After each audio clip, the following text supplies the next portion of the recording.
Hi everyone, it's Emily, and I think I speak for many of us that it's a very concerning time to get into video game hardware, especially if you've not upgraded to the current gen systems. I think by now many of us have heard about the PlayStation price increase. This is an additional increase from what they had last year, which was roughly about a $50 increase across the board, at least here in the US. It was more in some other regions in the world.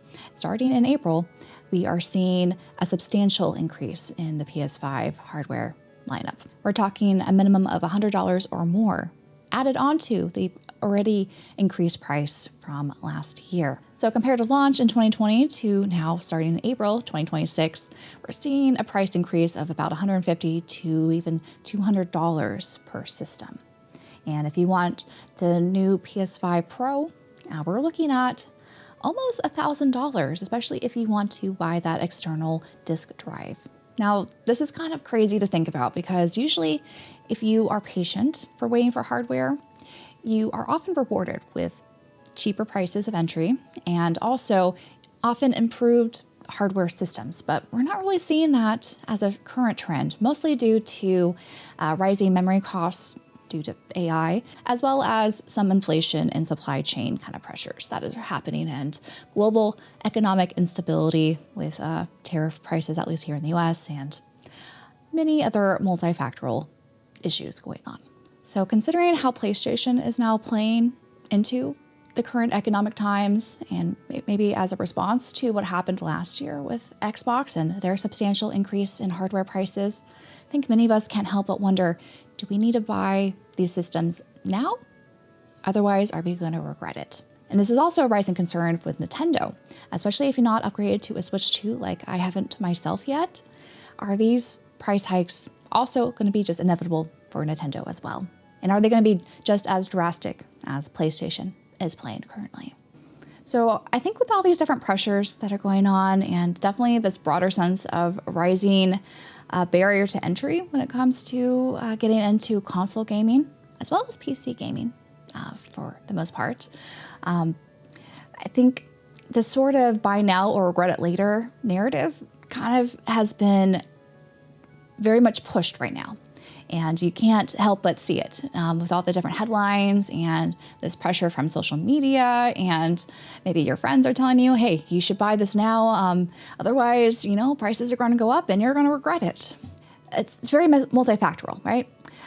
People are kind of pushing this narrative because they also want to justify, maybe because they've already bought into these systems.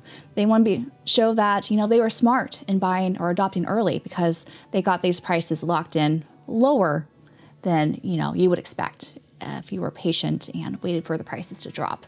The other kind of sense is, I think a lot of us just don't like overpaying for things. I've talked about this many times on the channel of how I don't like overpaying for games themselves and how I've had, plenty of times I've regretted buying games close to launch, for example, only to see them drop like a month or two before I actually got around to ripping off the shrink wrap and playing the games.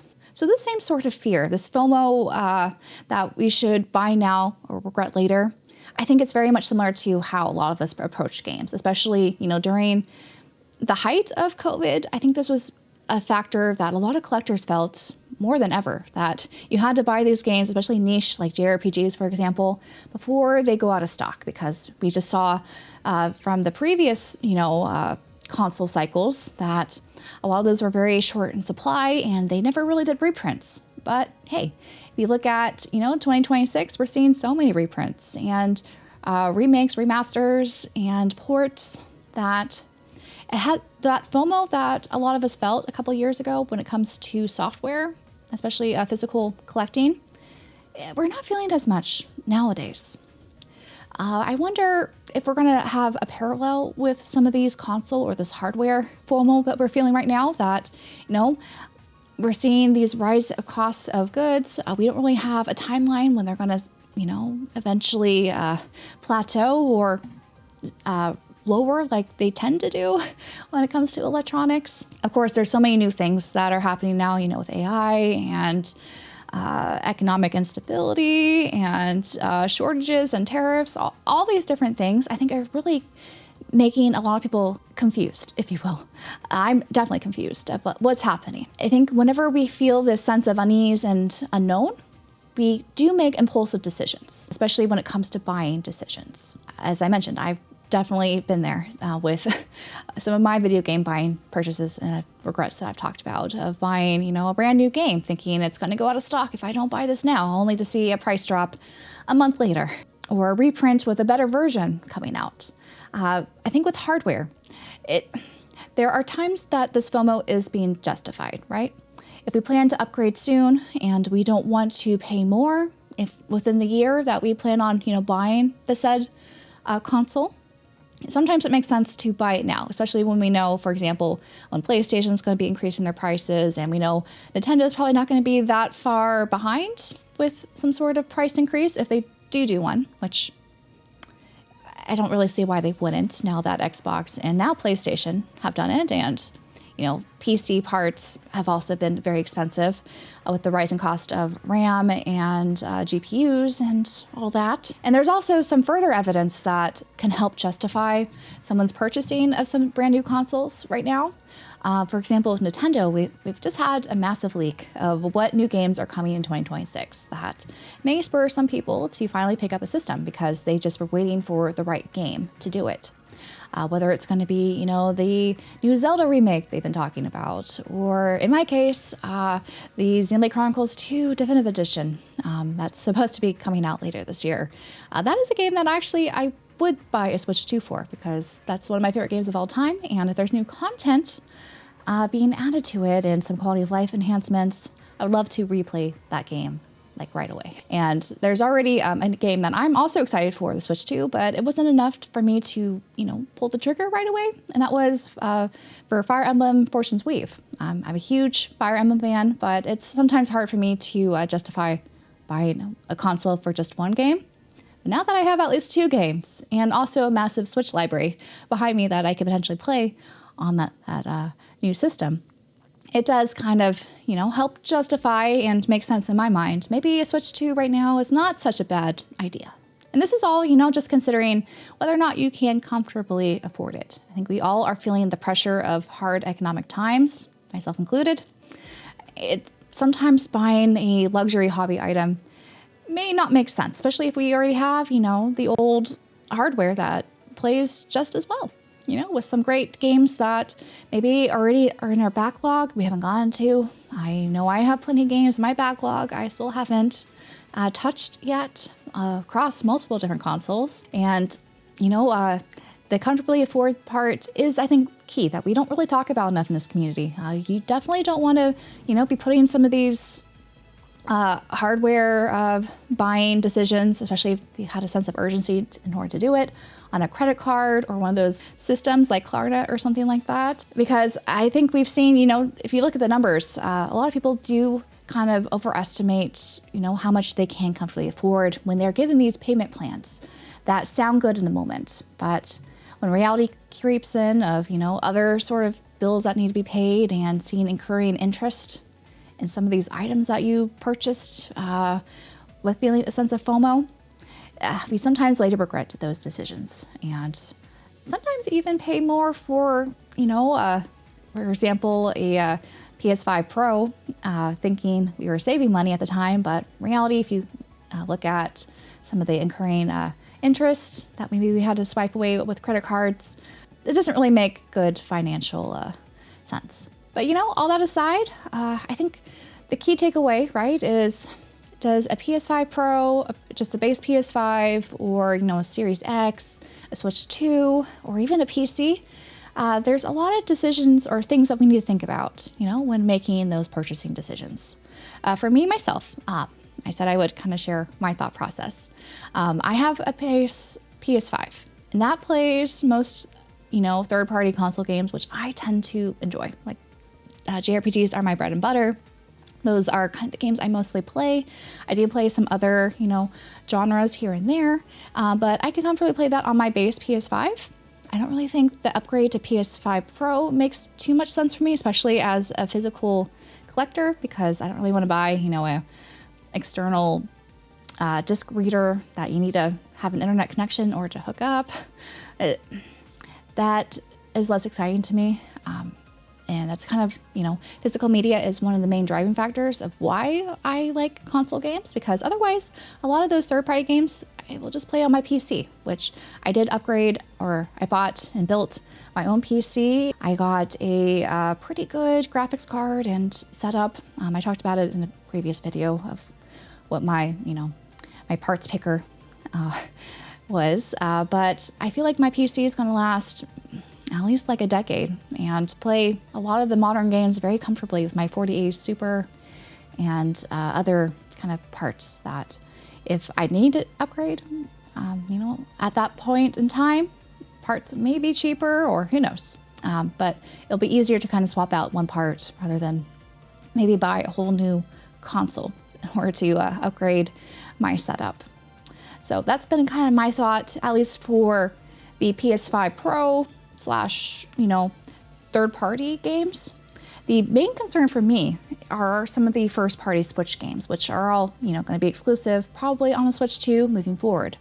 I've already talked about how I'm interested in the new Xenoblade Chronicles 2 and really any Monolith Soft game going forward. It's one of my favorite developers, and I would want to play all their games, ideally, that are coming out soon after they release, as well as Fire Emblem. I love Fire Emblem, though I do have concerns about Fortune's Weave because we haven't heard too much information about it. But otherwise, I'm pretty optimistic what Intelligent Systems is going to do, and I'm also excited for new Zelda games because I do enjoy Zelda. I've not played all of them or, enjoy necessarily all of the Zeldas, but I do look forward to new mainline Zelda games. So those are kind of the three franchises I look forward to, at least on the Nintendo front, that I don't necessarily want to miss out on this generation. So a Switch 2 may make sense for me to buy sooner than later, just given the, the releases that are happening soon. And I've also picked up streaming on my channel, so streaming some Nintendo games, whether they are from NSO or some from my backlog. Switch 2 would be a better streaming probably system than my OLED at the moment. So those are kind of some things that I've been weighing, and I think at this moment, I'm not really planning to upgrade my PlayStation side of things. I don't really see myself buying an Xbox because I have a pretty good PC, and especially a Project Helix, it's going to be integrating PC with Xbox. It doesn't really make sense, I think, for me to buy an Xbox system at that point to tap into their ecosystem if they start, having more exclusive games just on their storefronts. But for Nintendo, yeah, I think a Switch 2 is probably going to be inevitable sometime this year for me. And I should probably buy it maybe sooner than later before prices go up. But it would have been nice to, wait a little bit for a revision because there are still some issues I have with the Switch 2. As someone who primarily games in handheld, I just find it a little bit too big for me personally. I've held one before and it wasn't that comfortable to play, I think, in handheld. But of course, your mileage may vary. It may be very comfortable for you, but maybe not necessarily for me. There's also, I'm just waiting, for those games I'm excited for to come out because there really hasn't been an exclusive Switch 2 game that has released that I want to play right away. So we will see. I think, don't be surprised if I, share that I bought a Switch 2 a month from now or something like that, because it is definitely, I think, the next piece of hardware I need to prioritize sometime this year, and ideally within, before any sort of price hike does come up. So I don't know. Those are kind of my thoughts when it comes to, whether or not it makes sense to, just give in to all our desires, upgrade all of our systems.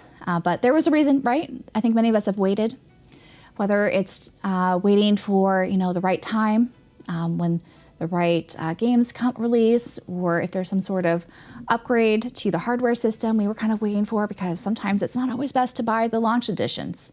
I hope I don't regret my decision in buying a Switch 2 before there's a revision down the line, though if that will happen within the next couple years, it's hard to tell, just given, the rising cost of everything.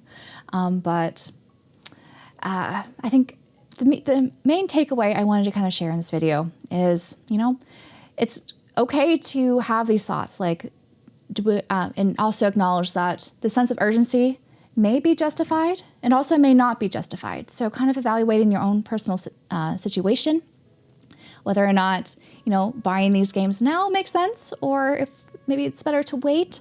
These are all kind of things, I think, being a very conscious, collector and video game enthusiast, all things that we probably should keep in mind. And I'd like to take this time to thank all of my channel members who help make videos like these, as well as my live streams here on YouTube and Twitch possible.